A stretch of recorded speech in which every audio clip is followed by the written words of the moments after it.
Hi guys! For today's vlog, magluluto tayo ng sinabawang kamatis na pork belly.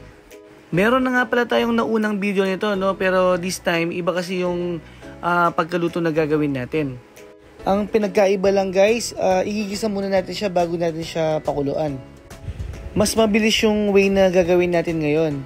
At bukod sa mabilis guys, na-observe ko din na mas masarap siya. Okay, umpisa na natin. Nagpainit na ako ng mantika sa ating wok. At syempre, pag mainit na yan, unahin na natin ilagay itong minced garlic. Ila-light brown lang natin yan.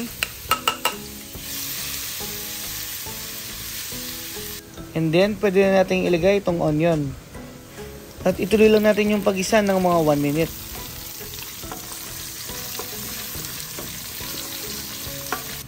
After 1 minute, ilagay na natin itong pork belly.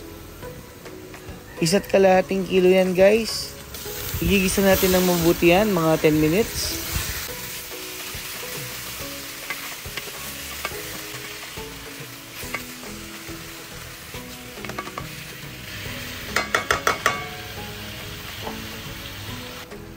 After 10 minutes, timpla na natin siya ng 1 pork cube. At saka mga 3 tablespoon na patis para may lasa na yung pork belly natin. And then guys, maglalagay na rin tayo ng kamatis. 1 dosena na itong kamatis na ilalagay natin, no? Pero hindi ko muna siya ilalagay lahat. Magtitira ako ng konti guys para maya pag malapit ng maluto, dun ko ilalagay yung tinira kong kamatis. Gusto ko kasi guys meron siyang konting buo. Kaya magtitira ako ng konti para mamaya. Optional lang naman to, no? Kung ayaw nyong gayahin, no, okay lang naman. Pwede nyo naman ilagay lahat na. At saka mas maraming kamatis, mas masarap. 1 dosena lang kasi yung kinaya ng budget natin guys. Ang mahal kasi ng kamatis ngayon. Halu-haluin lang natin yan. At saka natin takpan. At ituloy pa natin yung pagluto ng mga 5 minutes.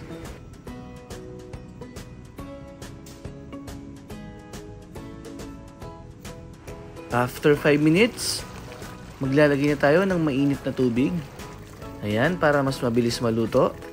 Nasa sa inyo na guys, no, kung gaano kadaming tubig ang gusto nyo. Haluin lang natin ng bahagya. At saka natin takpan ulit at papakuluan pa natin yan ng mga 40 minutes.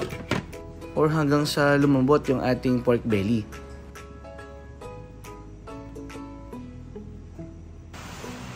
After 40 minutes, check na natin kung malambot na yung ating pork belly. Ayan, malambot na. Ngayon naman guys, ilagay na natin yung natirang kamatis. Titikman na muna pala natin guys para ma-adjust na natin yung lasa.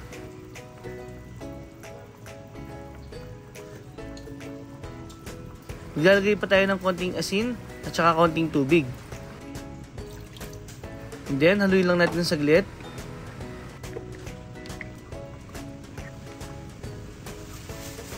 At ilalagay na rin natin yung gulay. Maglalagay ako dito ng 3 bundle na pechay.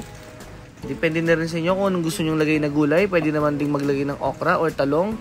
At saka labanos. Maglalagay din tayo ng mga 7 pieces na siling pangsigang. Yan ang magpapabango sa ating niluluto. And then, ilubog-lubog lang natin yan sa ating sabaw. Hindi na ako mag-add ng tubig guys, no, kasi maglalabas pa ng tubig yan yung ating pechay. Tatakpan na lang natin yan at papakuluan pa natin yan ng mga 10 minutes at pwede na itong iserve. Kung umabot ka sa part ng video na to, maraming salamat sa iyong panonood.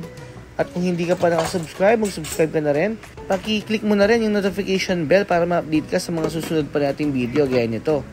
Okay guys, hanggang sa muli. Bye! After 10 minutes, luto na ang ating kinamatisang baboy.